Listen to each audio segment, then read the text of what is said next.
Boa noite, senhores e senhoras. Sejam muito bem-vindos à segunda roda de diálogos do projeto de extensão PRAEJA. Para iniciar, vamos apresentar o nosso palestrante, licenciado em Geografia pela Universidade do Rio Grande do Norte, UERN, mestre em Geografia pela Universidade Federal do Rio Grande do Norte, doutor em Geografia pela Universidade, é professor adjunto do Departamento de Ciências Humanas, do Centro de Ciências Sociais Aplicadas e Humanas, da Universidade Federal Rural do Semiárido, UFERSA. Iniciou sua carreira docente em 2009, atuando como professor substituto no curso de Geografia do Campus da Universidade do Estado do Rio Grande do Norte, UERN, em Pau dos Ferros. Atuou no Departamento de Geografia do Campus Central da UERN, em Mossoró, e no Departamento de Geografia da UFRN, em Natal. Tem experiência na área de Geografia, com ênfase em Geografia Humana, trabalhando principalmente com os seguintes temas: Geografia Econômica Urbana, Feiras Livres, Sistema Bancário e Financeiro, usos do território, desigualdades socioespaciais, dinâmica territorial, circuitos da economia urbana, epistemologia da geografia, metodologia do ensino de geografia, leciona e desenvolve pesquisas e atividades de extensão no curso de licenciatura interdisciplinar em Educação do Campo da UFERSA. Lidera o grupo de estudos e pesquisas do Observatório das Territoriais e usos do território no semiárido brasileiro pelo CNPq UFERSA. Coordenou o programa de abril de 2018 a 6 de 2019. Foi pró-reitor adjunto de graduação da UFERSA no período de junho de 2019 a agosto de 2020. Com vocês, o nosso professor José Arimado Santos, com a palestra Educação do Campo, Políticas, Contexto Atual e Emancipação na Formação do Educador no Campo. Boa noite, pessoal. Boa noite a todos e a todas, né? Espero que vocês que estão aqui estejam bem, com saúde, de igual modo os seus e as suas, né? Seus familiares, nesse contexto, nesse momento difícil que a gente se encontra, né, nessa pandemia de diversas características que a gente está vivenciando. Então, inicialmente, eu gostaria de agradecer, Divone, a você o convite por estar aqui nessa noite com vocês, tentando discutir e falar um pouco sobre a educação do campo, né, uma temática tão cara a nós brasileiros e brasileiras, sobretudo nesse momento atual que a gente vive. Então, para mim, é uma alegria muito grande estar aqui nessa noite com vocês. Espero a gente estar refletindo e espero, com isso, contribuir com os debates, com as discussões que vocês vêm fazendo no grupo. Inicialmente, também, eu gostaria de dar os meus agradecimentos também às colegas que aqui se encontram, né? Eu estou vendo aqui a minha nobre colega Gisleni, também estou vendo aqui a minha colega que esse ano presencialmente ainda não vi, a professora Ana Maria, né? Que agora está fazendo parte do nosso LEDOC também. A professora Ana Maria, nós concorremos ao concurso em 2015, então para mim é uma alegria muito grande estar também desenvolvendo essa parceria de discussões e processos de ensino e aprendizagem aqui no nosso curso da LEDOC. Como vocês colocaram inicialmente, a temática que eu vou estar colocando, né, trazendo para a discussão, e também nessa linha, gostaria também de agradecer às meninas da CAADES, né, que estão aqui na presença de Mariana, que eu estou vendo agora, e a outra pessoa que ela falou anteriormente, se não me engano, foi Márcia. Então, muito obrigado também, e espero que dentro do possível eu possa estar fazendo também com que vocês consigam fazer essa tradução. Então, a temática que eu sintetizei a pedido da professora de Voene foi discorrer um pouco sobre a educação do campo, mas numa perspectiva um pouco das questões políticas, do contexto atual, e tentando sintetizar em forma de um texto que eu tinha para colocar para vocês nessa noite de hoje, e vou, na medida do possível, caso vocês tenham esse interesse depois, eu posso estar compartilhando o texto com vocês, mas a ideia é falar um pouco dessa educação do campo, da sua presença no território brasileiro, né, de uma maneira geral, e na medida do possível eu vou estar pontuando, indicando aqui alguns textos, algumas referências que eu me baseei para trazer esses elementos de reflexão para vocês e juntos a gente poder interagir no final da fala, né, e buscar construirmos um debate que é necessário, que é tão pertinente nessa conjuntura que a gente vive, né. Então, inicialmente eu gostaria de dizer que o processo de existência dos povos e da população do campo, ele foi e vem sendo um processo de luta pela transformação de suas condições de vida, né? Então, esse processo que é, portanto, de reprodução social dessa população, ele remonta às origens coloniais do nosso país, do nosso Nordeste, na nossa história enquanto formação socioespacial que somos no país, né? Então, nós temos um embate muito grande que é travado no início da colonização do Brasil entre dois projetos que vão se formatar e que vão, desde então, se desenvolver ao longo da história, da geografia, da formação socio-territorial, socioeconômica do país, né, que foi um embate entre os povos do campo, né. A gente poderia estar representando aqui esses povos inicialmente pelos indígenas, que resistiram ao processo de escravidão, de colonização, em seguida pelos povos escravos, que foram tornados escravizados, né, escravos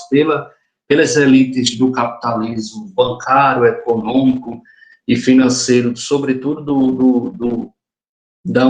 continente europeu, e também outros momentos que vão se configurando e marcando essa trajetória ao longo do desenvolvimento da história do país. Se vocês quiserem conhecer um pouco, assim, de forma sintética, né, esse processo de luta pela terra, tem um texto muito interessante, que é o texto do professor Bernardo Mansano Fernandes, que é geógrafo da Unesp, e ele tem um textozinho bem interessante, que é um texto curto, de 7 páginas, intitulado Brasil, 500 anos de luta pela terra. Nesse texto, o professor Bernardo Mansano ele vai estar trazendo essa contextualização da luta pela terra no país, mostrando que desde o processo de formação das capitanias hereditárias, das Sesmarias, passando por todas as fases da história do país, nós temos um processo sangrento, doloroso, de luta pela terra, em que está presente aí, marcado a luta e a resistência dos povos do campo. Então, essa trajetória, como eu coloquei anteriormente, dessa luta, né, ela atravessa esses diversos momentos da história do país, em que as disputas pelo território se deram, né, e ainda se dão na atualidade, colocando em confronto dois projetos distintos no país, né? De um lado, a expansão do latifúndio, e de outro lado, a reprodução dos povos do campo, que a literatura chama a reprodução dos camponeses, né, ou a reprodução do campesinato, como a gente ainda encontra na literatura. Ou seja, dois projetos distintos de nação e de campo vão marcar esse processo daquilo que o professor Ariovaldo Belém de Oliveira, o professor da USP, vai chamar de geografia das lutas no campo, né, como um marco que se constitui na nossa formação enquanto sociedade brasileira, enquanto sociedade que fazemos essa nação que é o país, Brasil. Então, nesse sentido, por trás dos povos ribeirinhos, né, dos povos quilombolas, dos povos acampados, assentados e assentadas, lavradores e lavradoras, extrativistas. Há uma identidade genérica, por assim dizer, que foi sendo construída no momento de luta pela vida desses povos, né, mas que é um momento também de luta pelo seu território, frente aos processos locais, regionais, nacionais e internacionais de expansão do capitalismo aqui nessa porção do mundo que se denominou Brasil. O movimento camponês, o movimento que hoje nós conhecemos como educação do campo, né, ele representa a continuidade desse processo que eu citei anteriormente, representa a continuidade dessa luta, dessa resistência dos povos que historicamente a eles foram dados essa função dentro da divisão internacional do trabalho, dentro da divisão social do trabalho, dentro da divisão sexual do trabalho, que aqui vai se imprimir no nosso território. Então, essa continuidade dessa luta, né, ela tem um marco importante na década de 1990, no momento de emergência dos movimentos sociais aqui no país, sobretudo os movimentos sociais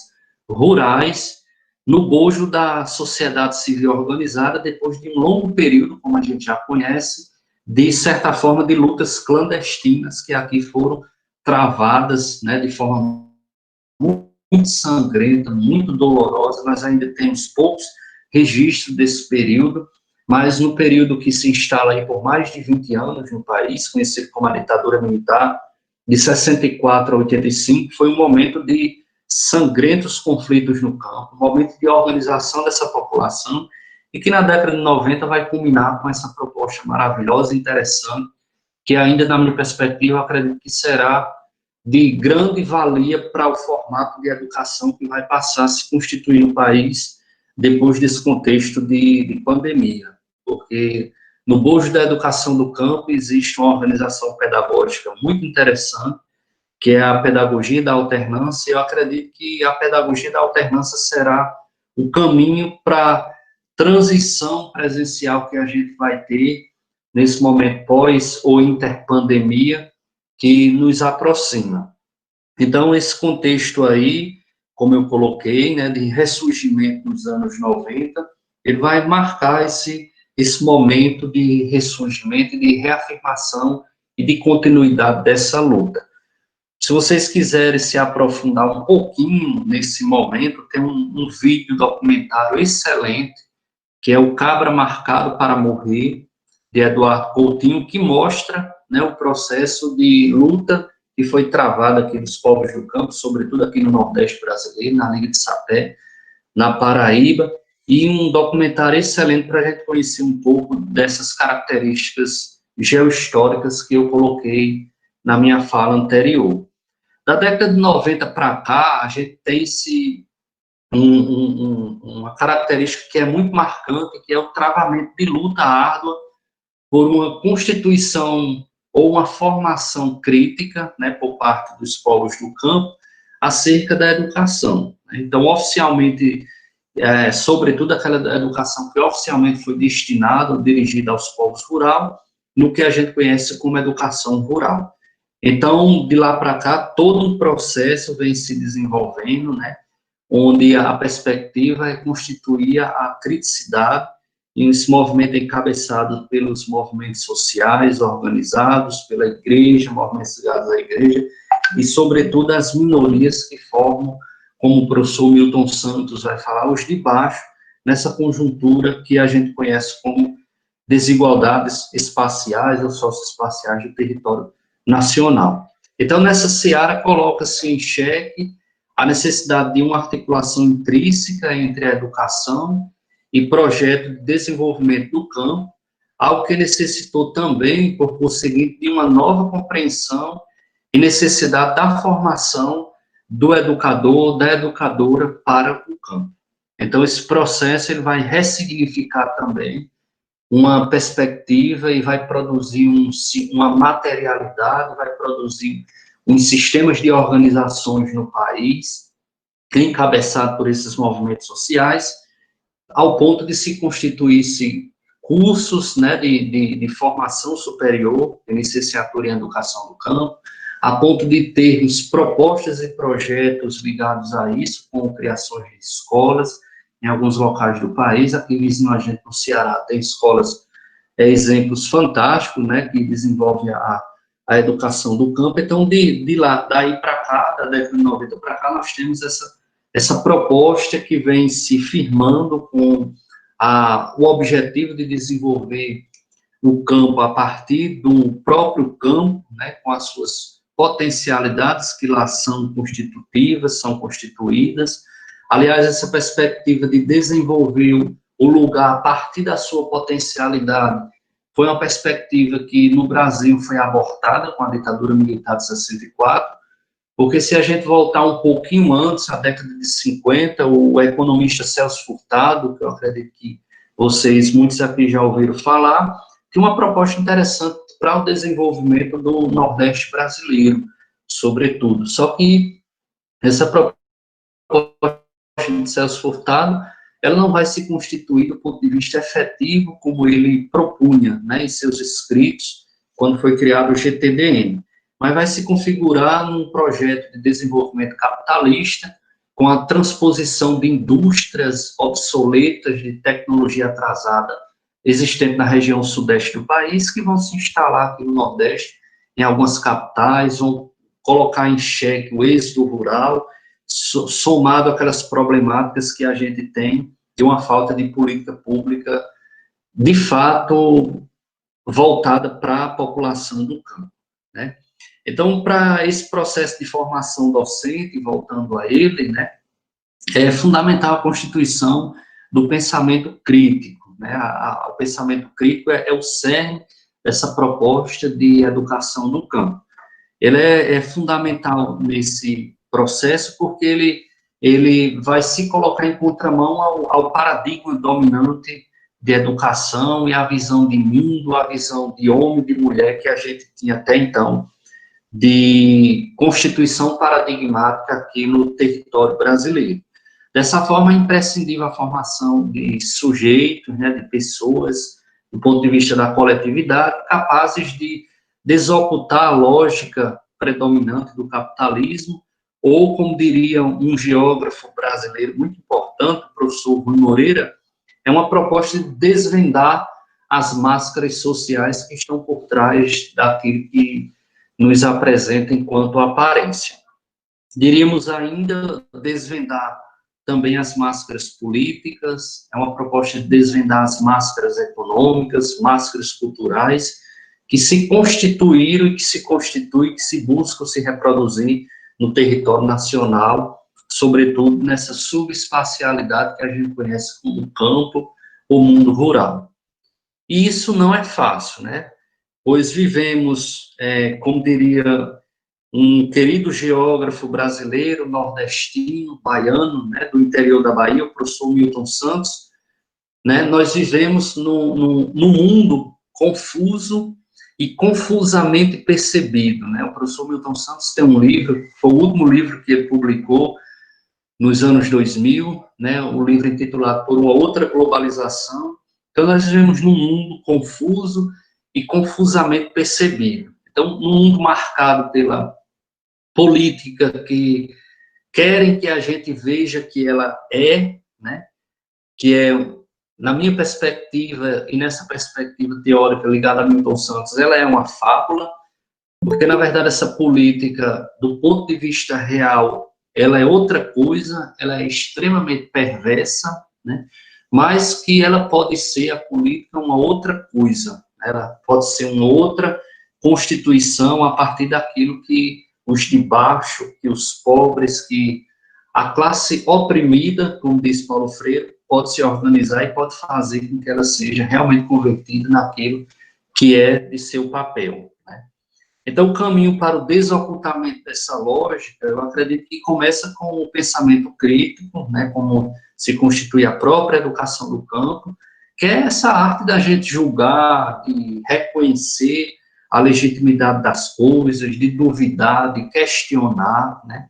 Mas também essa perspectiva ela tem que ser radical, no sentido da gente ir à raiz da coisa, não ficar apenas na aparência,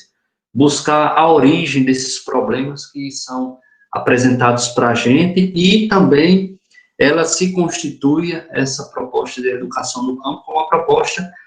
totalizante, no sentido da proposta de contextualizar, que ela busca resgatar, né? Inserir a coisa, como vai dizer os dicionários da filosofia, inserir a coisa naquilo que ela é conteúdo, né? Na totalidade dos fenômenos, ou seja, inserir as discussões naquilo que ela é do ponto de vista real.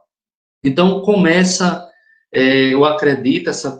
produção significativa, caminhando para uma perspectiva de emancipação, ela começa com aquilo que Paulo Freire coloca, né, como uma das suas cartas lá no livro dele, Professora Cíntia Não. Essa carta também está disponibilizada na internet, é um texto fantástico,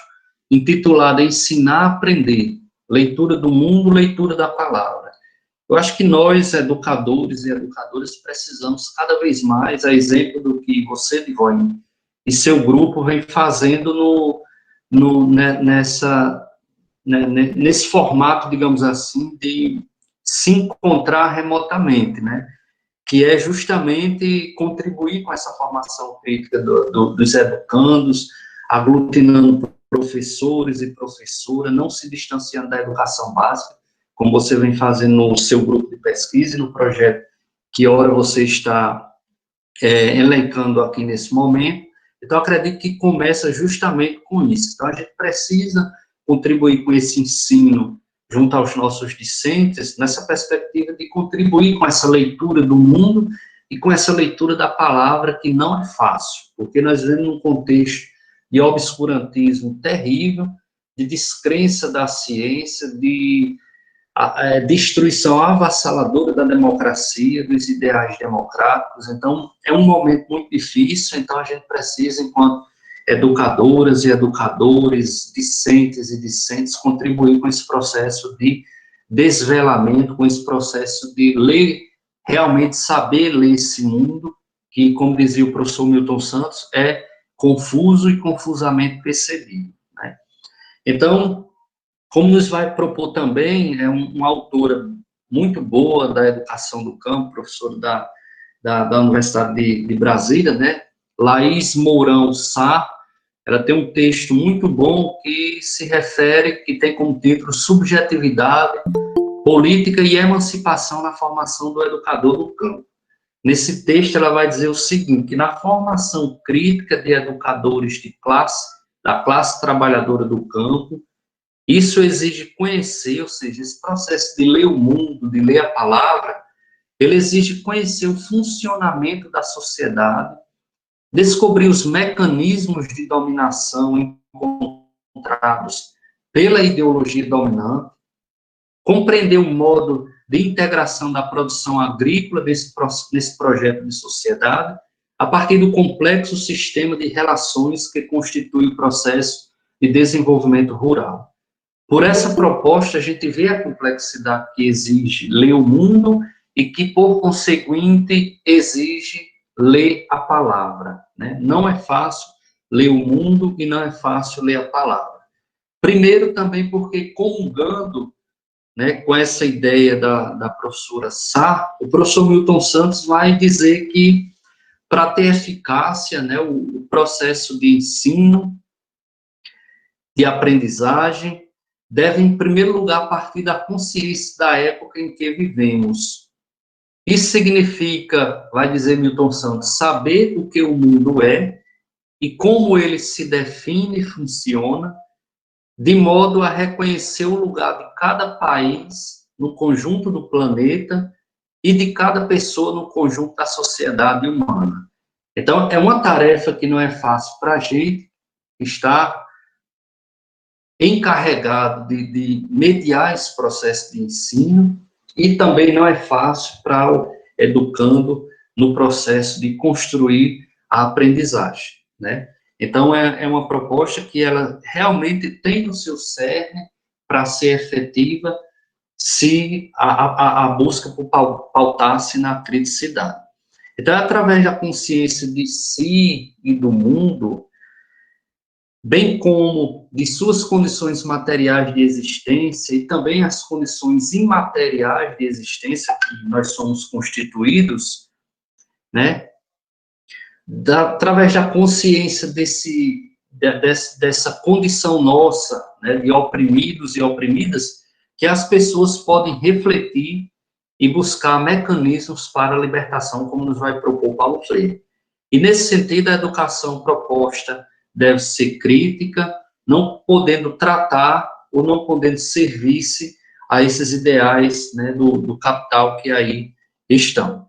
Nessa empreitada, não escapa também a construção epistemológica de fundamentos teóricos, metodológicos e conceituais que garantam a legitimidade da construção de um projeto de sociedade que traga soluções para os problemas colocados pela transformação social que a gente deseja, sobretudo para essa população do campo.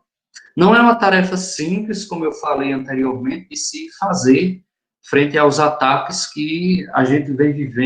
vivenciando de todos os lados do contexto atual, né? Porque passa a escola, sobretudo nesse contexto atual, de base nacional comum curricular,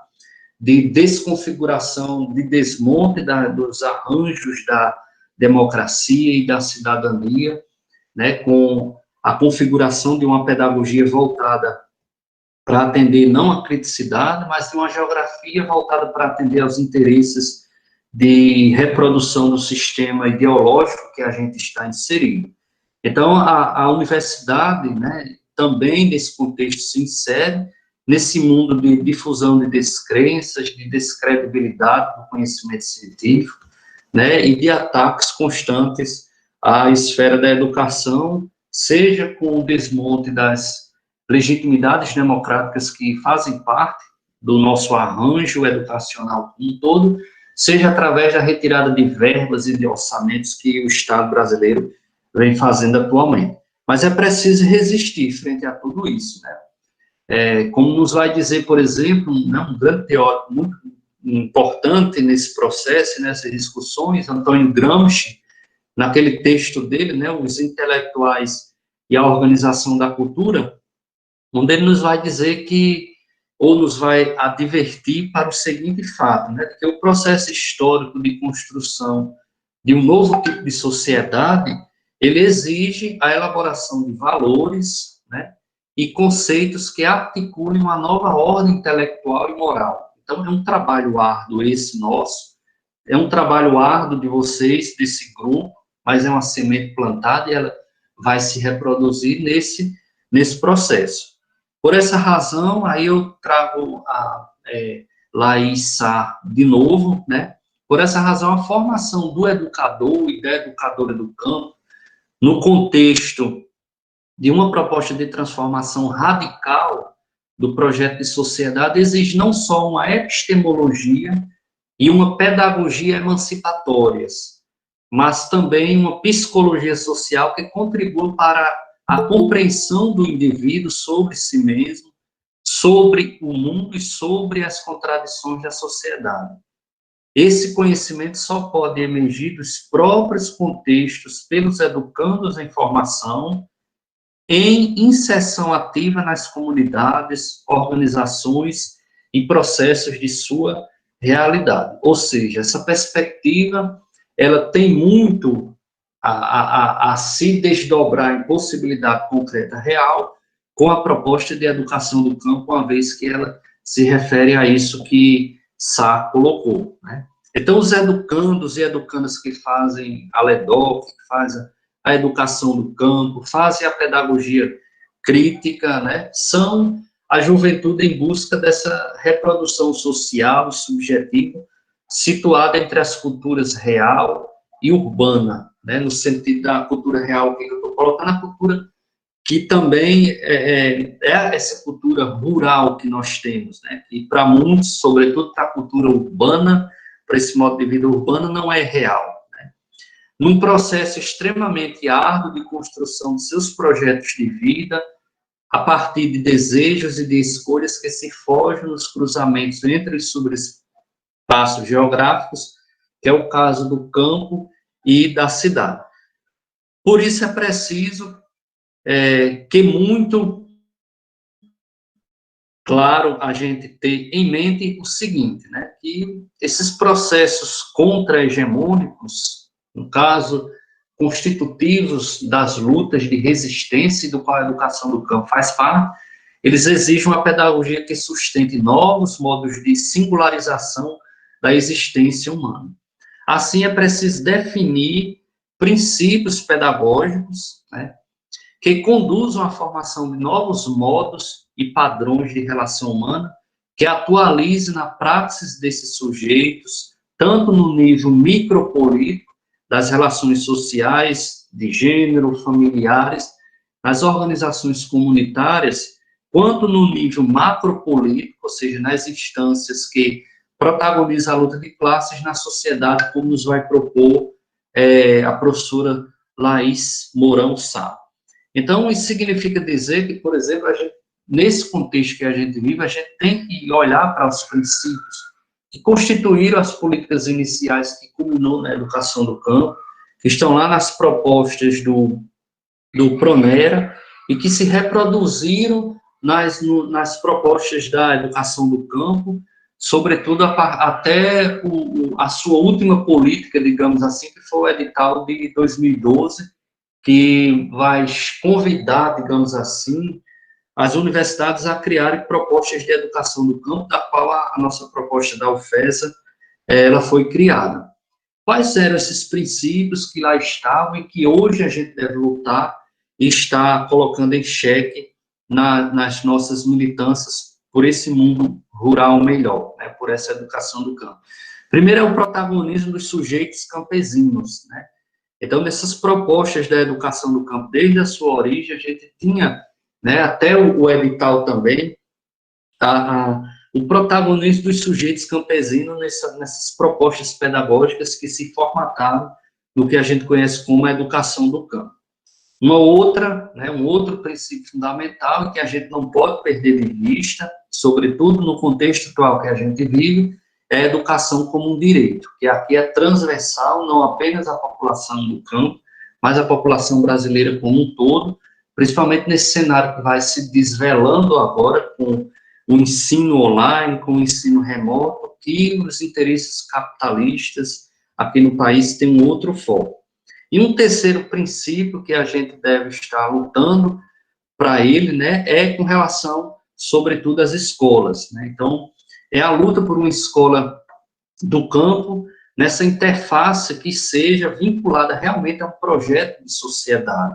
e não uma escola do campo, como muitas vezes os políticos e os governantes querem que seja, apenas uma reprodução daquela escola da cidade, daquela escola urbanizada, mas uma escola que não seja colocada no rol de fechamento, como a gente tem hoje, absurdamente, né, o fechamento dessas escolas, mas que elas sejam valorizadas e que se constituam como projeto realmente de sociedade. Essa pretensão implica, né, portanto, lutas constantes, né, implica, portanto, resistências, e daí a educação do campo ter começado como luta e vem se permanecendo, se firmando como luta. Luta dos educadores e educadoras, dos movimentos sociais, dos estudantes e estudantes que todo dia de manhã se acordavam, né, antes da pandemia, em madrugadas para vir para a universidade. Então, é um processo que constituiu aquilo que formatou as propostas nas primeiras universidades do território nacional, né? Foi o caso da proposta da UFMG, da UNB, da Federal da Bahia, né, e da Federal de Sergipe. Então, essa proposta que em 98 se constitui como esse movimento, né, que se constitui como um marco culminante dessa luta, vai se materializar nesses movimentos aí, que vão formar esse movimento maior, que é o movimento por uma educação do campo. Ele gera essas materialidades, né, que são esses cursos, que são essas escolas, né, que são grupos de pesquisa, que vão se constituir ao longo dessa trajetória, que são fundamentais, né. Obviamente que surgiu do Pronera, está aqui de Goiânia, eu acredito que foi professora aí, tem experiência com o Pronera, né, e que essa luta, ela vem se constituindo, no caso aqui no nosso estado, com essa proposta do movimento por uma educação no campo. Então, um dos princípios, né, que era em questão que a universidade tinha, né, por criar os cursos, por criar suas propostas, era justamente esse de estar vinculada aos movimentos sociais do campo, né, e que isso vai se perdendo com o passar do tempo. Então, por exemplo, a gente hoje não encontra mais, eu fiz um teste, se vocês entrarem no site do INCRA, que o PRONER, inicialmente, ele não foi vinculado, digamos assim, ao Ministério da Educação, ele foi criado e ficou fazendo parte do INCRA, né, o Instituto Nacional de Colonização e Reforma Agrária. Se você entrar no INCRA hoje e procurar o manual do PRONERA, né, e os outros manuais dessa proposta, você não vai mais encontrar. O governo fez questão de retirar. Né, mas lá nos manuais do PRONERA você vai encontrar esses princípios e esses elementos, né, vivos lá, ou seja, colocar como protagonista no processo das práticas pedagógicas sujeitos no campo, a luta por uma educação como direito e uma proposta de escola, né, que seja vinculada a um projeto de sociedade a partir do lugar onde ela se instala. Então, um desses frutos do PRONERA foi esse movimento por uma educação do campo, né, do qual nós temos na UFESA essa proposta. Em 2010 também, esses princípios, né, com o decreto que é publicado, o decreto 7.352, de 4 de novembro de 2010, é um documento também importante, esses princípios estão lá, no edital de 2012, né, que vai chamar, digamos assim, as universidades a criar propostas para criação de cursos de educação do campo, esses princípios vão estar lá. Então, um fato preocupante que a gente tem, e isso não é à toa, é que de 2012 para cá, né, esses princípios, essas propostas, elas vêm se perdendo no sentido de que a gente não teve quase nada e não tivemos nada de criação de políticas educacionais para os povos do campo. Pelo contrário, nós tivemos de lá para cá um desmonte que vai culminar em 2016, né, com o golpe, e que vai se acentuar com a emenda constitucional 95, e que vai ser lacrado, digamos assim, com a ascensão do bolsonarismo ao comando da política nacional. Então, o atual cenário que a gente tem, né, que nós passamos, não é fácil, marcado por essas imposições do neoliberalismo perverso, cruel, que a gente vive, onde a gente não tem um Estado voltado para as questões sociais, mas um Estado voltado ao imperialismo norte-americano, né, quem acompanha as mídias e os bons jornais, aí a gente visualiza essa subordinação do governo brasileiro ao imperialismo norte-americano. Então, nós temos de lá para cá um momento de destruição, de fato, da educação do campo, né, como a proposta que foi criada e constitutiva de seus princípios e que pode contribuir com a formação de uma sociedade, um projeto realmente de sociedade, um projeto realmente de campo que a gente tanto precisa para a população brasileira. Embora a gente tenha, sobretudo a partir dos anos 70 para cá, uma concentração de populações vivendo, em sua maioria, nos centros urbanos do país, mas a população rural, ela é significativa, não apenas em número, mas pela questão de cidadania que é de direito constitucional garantido, né? A partir do momento que a gente nasce, nós já somos cidadãos. E aí o professor Milton Santos vai dizer que esse tema da cidadania é muito caro à população brasileira, porque nós temos, no caso da educação, a gente olha para o campo e a gente vê um vazio muito grande das materialidades, que são as escolas. A gente vê uma resistência e uma luta muito grande dos educadores e das educadoras que transitam todos os dias junto com alunos e os demais funcionários para fazer aquela educação acontecer, para fazer aquela proposta, de fato, ser significativa na vida daqueles alunos. Então, nesse cenário atual, eu consigo visualizar o seguinte: do ponto de vista nacional, eu não consigo visualizar, assim como a professora da UFMG, Isabel Antunes, né, o comum desse pensamento dela, eu não consigo visualizar boas projeções favoráveis à população do campo nesse cenário que a gente tem em termos de políticas públicas. No cenário estadual, alguns estados, a gente tem essa possibilidade de que coisas boas podem acontecer, sobretudo naqueles que têm governos de esquerdas gestando o estado. E no contexto municipal, na minha perspectiva, seria uma possibilidade da gente ter isso como uma coisa a enfrentar e lutar por políticas públicas, porque, como nós sabemos, a efetivação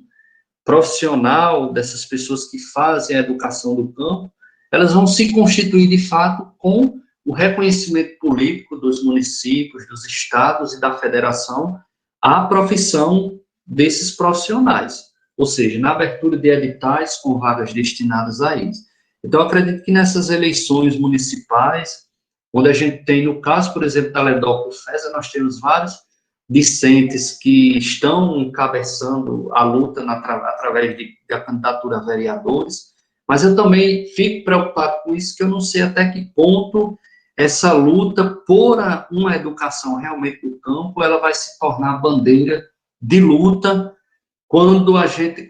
vai visualizar os partidos que estão se territorializando, se capilarizando nos municípios brasileiros. Aí é preciso luta, é preciso cuidado com relação a isso, porque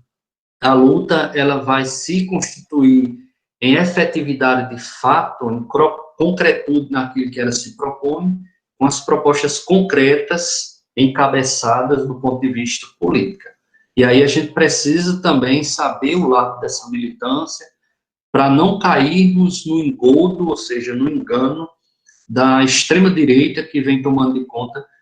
do nosso país. Então, nesse contexto municipal, eu acredito que seria uma dessas possibilidades. E aí, comungando com Milton Santos, lá no seu livro O Espaço do Cidadão, é um livro muito bom, um livro espetacular nas ciências humanas e sociais, não é porque é um geógrafo que eu estou citando, mas ele nos dá a possibilidade para repensar as ciências humanas, pensar a educação de uma maneira geral. Lá o professor Milton Santos vai dizer que as populações locais devem ter direito à palavra, não apenas como parcela viva da nação ou de um Estado, mas como membros ativos de uma realidade regional que lhes diz diretamente respeito e sobre a qual não dispõe de um recurso institucional para que sua voz seja ouvida. Falta, aí no caso aqui a gente pode colocar o campo, câmaras municipais representativas, cuja tarefa essencial seria a de propor modos próprios de regulação e de projetos de escolas e de sociedade a essa população do campo. Então é importante, né, uma vez que a formação do educador do campo vai se constituir na perspectiva, como nos vai dizer a professora que eu citei anteriormente, né, a professora Laís Mourão Sá. Ela disse que isso deve contribuir para que ele elabore em seu grupo social, essa população do campo, né, elabore em seu grupo social a concepção ético-política capaz de conferir legitimidade e eficácia às funções culturais, educativas e organizativas necessárias à constituição da hegemonia social da classe que ele representa. Então, essas políticas municipais, a política municipal que nós temos hoje, ela seria uma brecha justamente para essa perspectiva. Paulo Freire, né, como a gente sabe, vocês debatem muito aqui no grupo, criticou esse projeto hegemônico do capitalismo, né, esse projeto explorador, né, escreveu extensivamente uma grande obra nessa perspectiva. Então,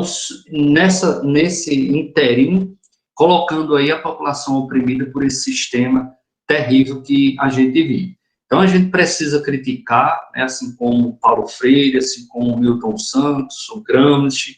né, essa educação que ainda ela permanece a serviço dos ricos, né? Ela exclui as minorias, ela, no formato atual, ideologicamente, ela procura retirar a construção da criticidade, se a gente quiser, de fato, termos uma sociedade emancipada. É preciso que hoje, com a BNCC, né, com esses métodos educacionais e currículos padronizados que aí estão se materializando e se imaterializando enquanto sistemas de ações no campo, através do ensino e da aprendizagem, com focos, né, sobretudo em avaliações somativas, numa pedagogia das competências, é preciso resistência, preciso resgatar esses teóricos, né, e vocês nesse grupo estão de parabéns nessa perspectiva. E, por fim, já para caminhar, já estou aí com mais de 40 minutos falando, não sei como é que meu som está saindo aí para vocês, se a voz está robotizando, né,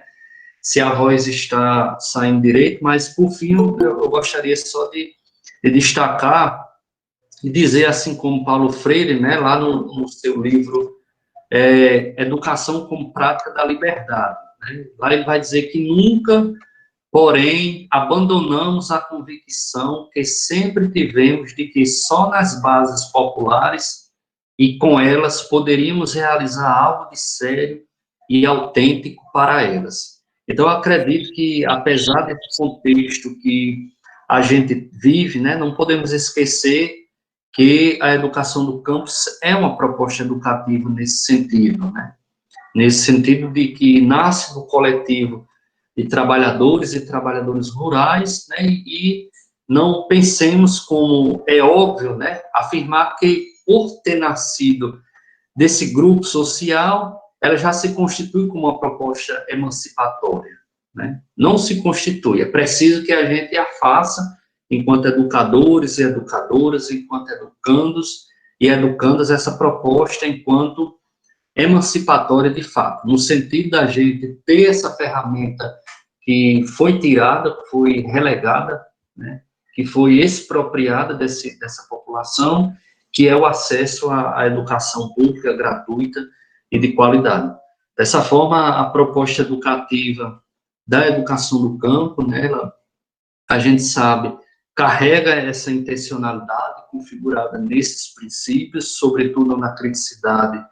e a educação como um direito, a escola do campo vinculada a um projeto de sociedade e o protagonismo dos educandos e educandas no centro da proposta deve ser uma luta constante nossa e que a gente deve lutar pela sua resistência nesse